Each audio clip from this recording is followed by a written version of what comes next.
Ravens flock, let's fly. I'm really happy to come on here, break down LaJohntay Wester getting drafted to the Baltimore Ravens.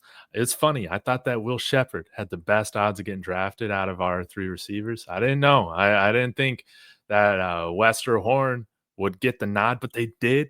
That's incredible. It's awesome. Will Shepherd with the Bucks. We'll get to that later. But for any Ravens fans coming in here, just going to get right to the breakdown. Okay.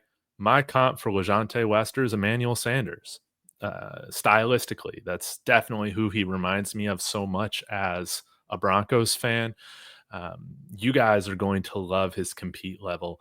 As the Ravens talked about yesterday, he's going to be a dynamic returner for you guys as well. And I think a guy that could work his way up the depth chart over the course of his rookie contract. I think a player with a lot of upside. So y'all let me know your thoughts on LaJohntay Wester going to the Ravens, your opinion on his fit for the offense. But let's go ahead and get to it in the sixth round.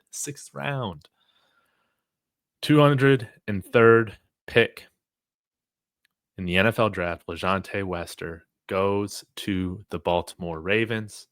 I love this. I love that we're building the CU to Baltimore Ravens pipeline, baby. And LaJohntay Wester, man, he measures in at like 5'11", okay, 170 pounds. I think with the combine, he was 5'10", 163 pounds. So kind of does have that Tez Johnson or, Tank Dell type of build.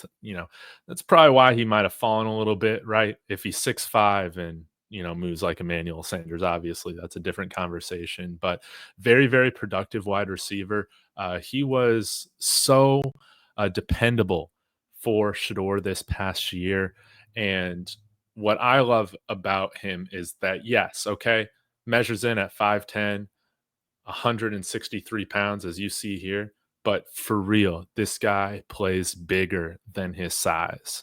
You know how sometimes like that was always my frustration with Ted McMillan, man, is that I just never felt like he played to his size at certain points.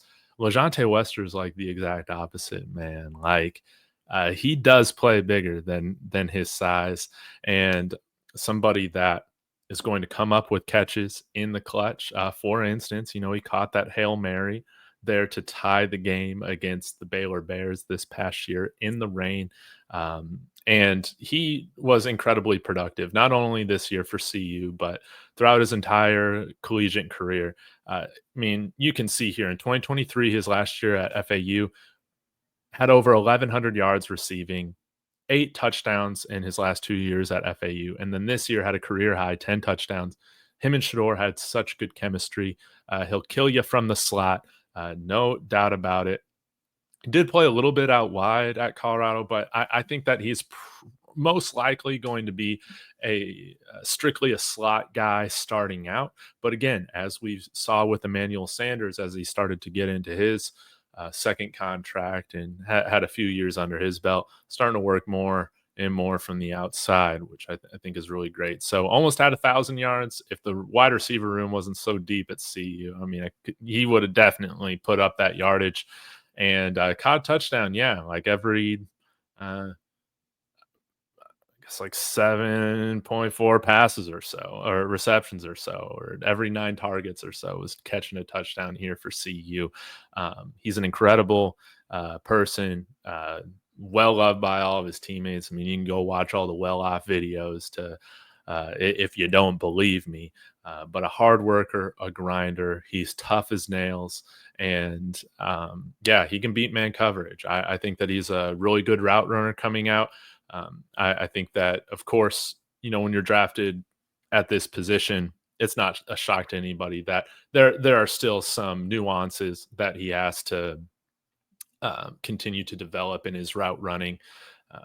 Guys much smarter than me, but can identify this. You'll see this on the tape. He can round out um, his routes at certain points, and but he's going to be so dynamic on the kick return, no doubt about it. And that's probably where you will find him first. Let me pull him up here, and we can go over some of the special teams data because I forgot to pull that up. But let's get to the kick returns here in 2024. Let's get to the regular season, off season. Okay, so punt returns. He had a touchdown this year, and I think he had one at FAU the year prior. 11 yards per return attempt.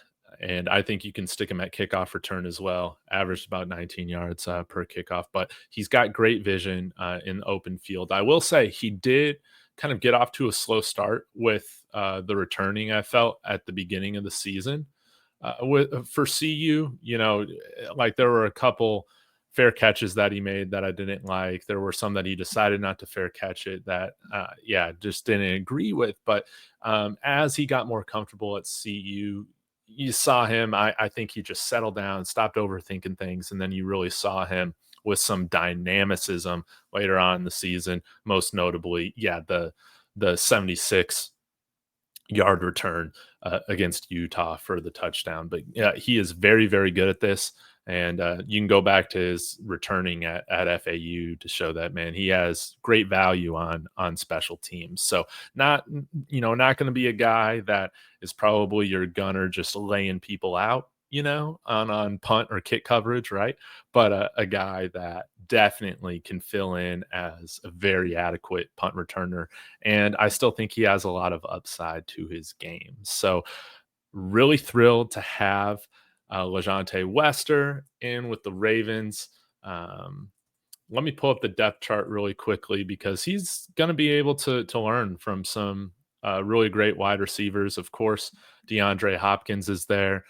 He's kind of at the twilight of his career, but I think he's going to be a great veteran presence for a lot of these young receivers with the Ravens. Rashad Bateman, Zay Flowers, all these guys. Wester, he ran a 4.4640. Okay. So he still has great speed. Off the top of my head, I think Emmanuel Sanders was a 4.41. But again, we're talking about like split second type of stuff. Maybe not as fast as Zay Flowers, but still plenty of NFL speed. He's got the NFL speed. You could see how easily he separated in college because he's got the wheels. They also have some other young players here, such as Tez Walker that they drafted out of North Carolina last year. Tylan Wallace has been around for a while, of course, but ultimately, I think that there could be a nice little path to playing time here for him, maybe later on in the year, depending on how things go for the Ravens. Of course, never going to wish any injuries upon um, anybody. But yeah, like I could see him working his way up the depth chart, but I think definitely for his rookie year, the place where I have the highest expectations for is making sure he makes a difference in the return game. So, Ravens fans, Buffs fans, let me know what you think about this selection by the Ravens. Baltimore Ravens selecting LaJohntay Wester.